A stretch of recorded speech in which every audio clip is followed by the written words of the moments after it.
This is a lemon. This is a lemon. And this is a lemon. All from the same dwarf Meyer lemon tree. Hi, I'm Healy Means. Welcome to my channel and welcome to a backyard shenanigans garden haul video.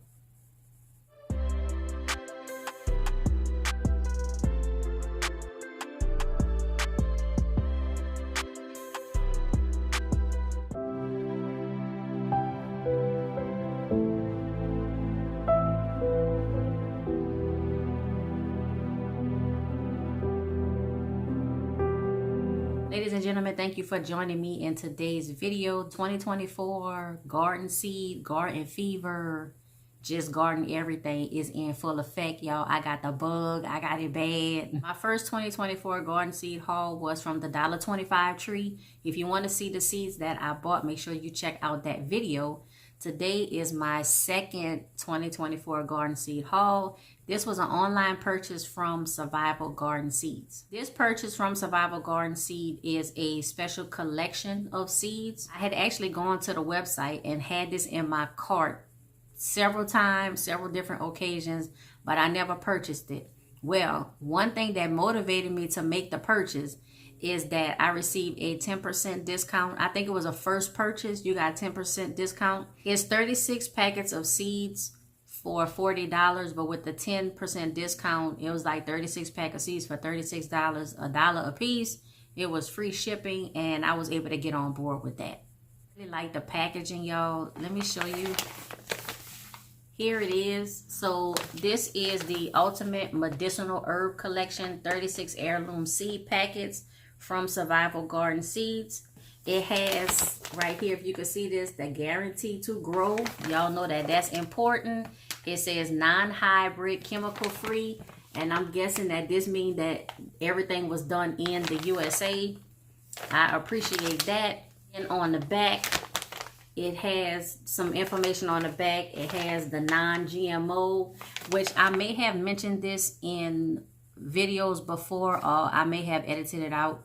For the average home gardener, or even for a small homesteader, it's difficult to buy GMO seeds. You can't accidentally at $1.25 tree, 99-cent store, or even most of the online seed stores like Johnny Seeds, MI Gardener, even Survival Garden Seeds. A lot of the places where we normally as home growers and small gardeners, farmers, homesteaders, you won't get GMO seeds. So I think one reason why a lot of these companies still put the non-GMO is not necessarily for a gimmick. It's because for some reason the word or whatever is still out there that you could possibly buy GMO seeds just on a regular average small scale.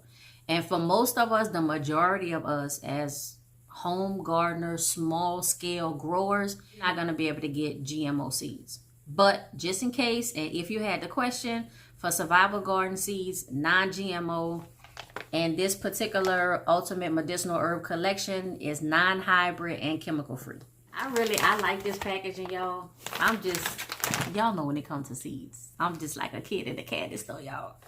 It looks like this is a resealable, like right here, this seems resealable, and then there's the tab here to like tear it off. I'm gonna tear this. Please let me just tear it slow and straight across and not underneath the resealable part. Y'all, I can't stand when I do that. So I got it off almost straight across. And let's just open this. Yeah. Okay, yeah, you see, so here's where you can reseal it back. So I like that. Oh, look. Y'all. They have the seeds grouped in 4 packs to keep it nice and organized. Nothing else in there. Okay, y'all, if these things in alphabetical order. Okay, no, they not. I was about to say, if these seeds is rubber banded in alphabetical order, y'all, I'm just going to, come on now. Here's the 4 groupings of seeds. It's 36 in all. Oh, okay, so there's this little card in here. It says, get our free printable survival garden growing guide. You can download it, or you can send an email or scan the QR code. And then on the back it says the following plants may spread aggressively due to stolons, rhizomes, suckers, or root fragments. We recommend growing these varieties in raised beds or containers if that is a concern. Now, this is very good and helpful information, and I actually read the same thing on the website when I was reading about purchasing the Ultimate Medicinal Herb Collection. And just so we know, they tell you, so wormwood, stinging nettle, mugwort, comfrey, catnip, lemon balm, peppermint, St. John's wort, and yarrow. So if you grow any of those, this is 9 of them. If you grow any of these 9, you might want to consider growing them in a container or a raised bed, somewhere where they cannot spread, if that's a concern for you. It is a concern for me. I was going to grow these in containers anyway, but I'm definitely going to grow them in containers now. All right, now y'all know after this video is over with, or maybe before I got to see, y'all know I got to do these in alphabetical order. Okay, no, y'all, give me a second. I got to put them in alphabetical order, and then I'm going to show them. All right, ladies and gentlemen, I have them alphabetized. It is 36 packs. I'm going to go through these kind of quickly. If you want more information on the seeds, how to use them, all of that, the benefits of these plants, or whatever, it is the Medicinal Herb Collection. I'm going to have to ask you to do your own research. Of course, I have things that I want to say, but again, this is the Survival Garden Seeds Ultimate Medicinal Herb Collection. It's 36 heirloom seed packets, and the website is survivalgardenseeds.com.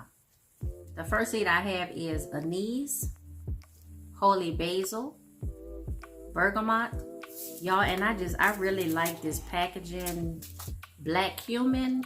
Just a little bit about the information that's on the packs themselves. So, of course, you have the name of the seed. You have the brand name Survival Gardens. You know right off the bat is non-GMO and heirloom.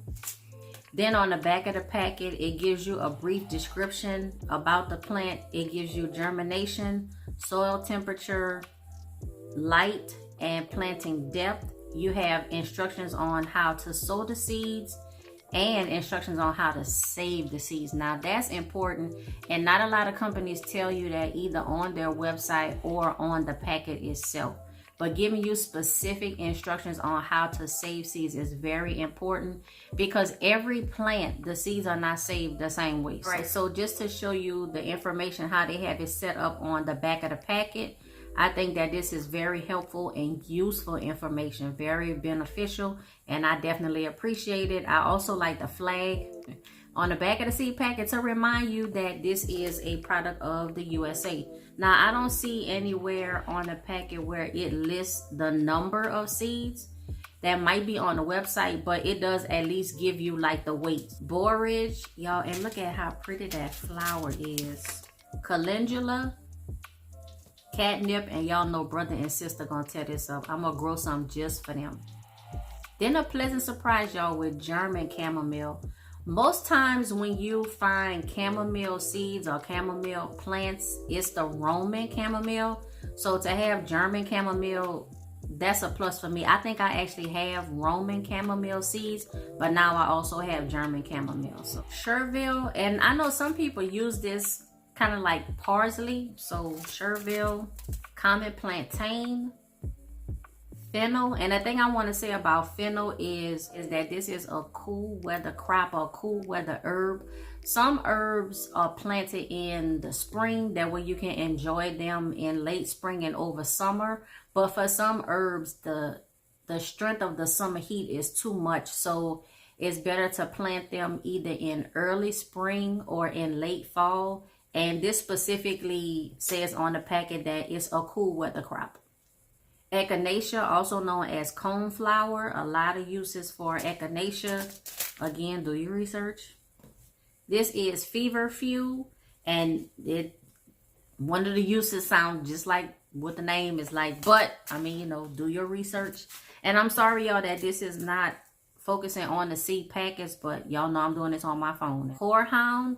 This is something especially good for like this time of year. I actually bought some horehound candy off of Amazon not too long ago. If I have a picture of it, I'll insert it, but a horehound is a good herb to have on hand. Hyssop, lamb's ear, and this herb is significant to me because it's drought resistant, and I live in zone 10B in Southern California, and the majority of our year is very dry. Like, we're getting a lot of rain now, kind of like our winter season. It doesn't get that cold here. We have very mild winters, but it does get very hot and dry like 9 or 10 months out of the year. So having drought resistant herbs, plants, vegetables, fruit, that definitely benefits me in my area. So lamb's ear is something that I'm gonna grow. The next stack I have lavender, and y'all, I'm not gonna lie to you, I'm not really a lavender person. I don't like the way lavender smell, but again, it is drought and heat tolerant, so I will be growing it just to have a little bit on hand just in case. Lemon balm, this is in the mint family, and it is very good to put in teas. And then I also have lemon mint. Now this I'm going to be using to attract my pollinators, and hopefully something to draw them away from my plants so they don't tear them up. Lovage is a perennial. It can grow to 5 or 6 feet tall, so that's something that you just want to note if you're growing lovage, and you might want to prune it down if you don't want it to grow that tall. This is the crackerjack variety of marigold. I have marigold seeds. I can't remember what variety. I don't know if I have crackerjack or not, but this is something that I'll use more as a trap plant, again, to try to draw the pests and the bugs and the insects away from the vegetable plants and the fruit plants that I want to eat. Marigold, pretty flowers and all of that, but I'm going to be using it as a trap plant. Marshmallow, this is the plant that was originally used to make marshmallows, but the root of the plant was used. Now all kind of other stuff is being used. This is very good for so many things. Again, do your research. I will be growing marshmallow. The second and third year, this plant can get very tall and very large. You just want to manage the size if you are growing this in like a confined space. Mugwort, this is another plant that can specifically spread around and get very large. So you just want to manage the size if you're growing in a confined area. Mullein is definitely an all-time favorite when it comes to medicinal herbs. I'm so glad that the back of the package shows me how to save the seeds, because I will be doing that. Next is oregano. Definitely good for cooking, but maybe some other uses too. Do your research. Next, I have cayenne pepper, y'all, and this says that it is 30,000 to 50,000 heat units on the Scoville scale. Very hot. I will be using this in my cooking. And then I have peppermint, and everybody know that this is good for tea. Could be good for other stuff. Again, do your research.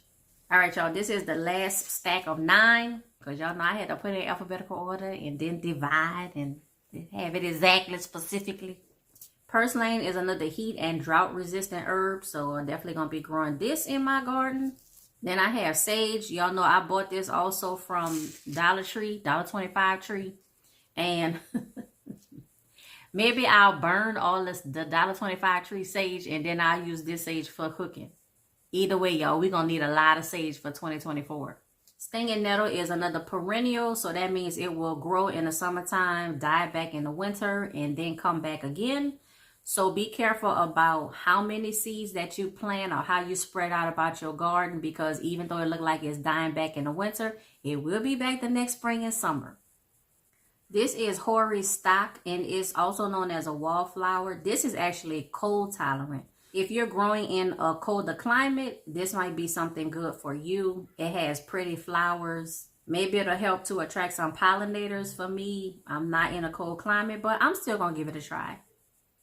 A toothache plant, y'all, please do your research and read more up on this. It's a reason why it's called a toothache plant. I will be saving seeds from this too.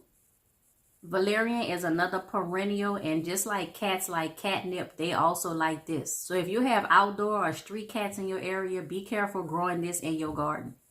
White sage, this is actually native to California, so I like that. It also attracts pollinators. I like that. So I'll definitely be growing this in my garden as well. Wormwood is one of the bitter herbs of the Bible. Do your research on that. This is definitely something to have in your stash, in my humble opinion.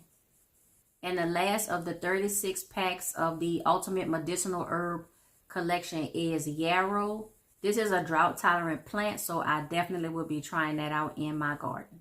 Ladies and gentlemen, these are the 36 seed packs that are included in the Survival Garden Seeds Ultimate Medicinal Herb collection.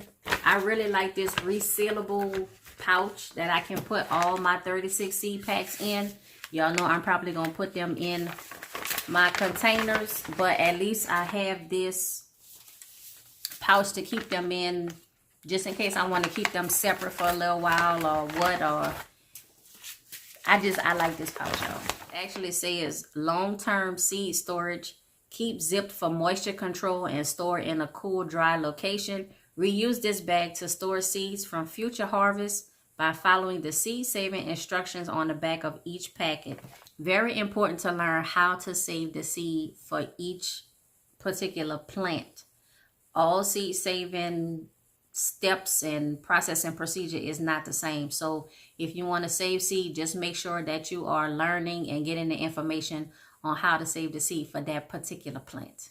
Y'all let me know, have you purchased from Survival Garden Seeds? Have you purchased the Ultimate Medicinal Herb collection? Do you have these plants, these seed packets? Have you planted them before? What do y'all think about the collection? Is there any seeds or medicinal herbs that you think should be included in the pack? This is my first time purchasing from Survival Garden Seeds. I just want to see how this experience goes. If everything checks out, if it's good to go, I'll definitely be back. I haven't planted any of the seeds, but the experience with Survival Garden Seeds so far has been 10 out of 10. It was easy to navigate the website. It was easy to make my purchase. I do appreciate the 10% discount for first orders. That helped me to get these 36 seed packs for $36, so $1 a pack. The packaging is good. The description, the information on the packet, the pouch that the seeds come in, all of that is good to go.